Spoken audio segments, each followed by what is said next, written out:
In today's video, I will walk you through how to use Google Sheets templates for faster workflows.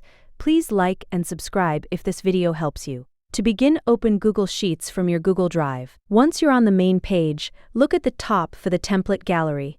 If it's not visible right away, click the arrow or button to open it. Inside the template gallery, you'll find ready-made spreadsheets grouped into categories like budgets, schedules, calendars, and project tracking. To use one, click on any template you want. For example, choose a monthly budget template, and Google Sheets will automatically create a new copy for you to edit.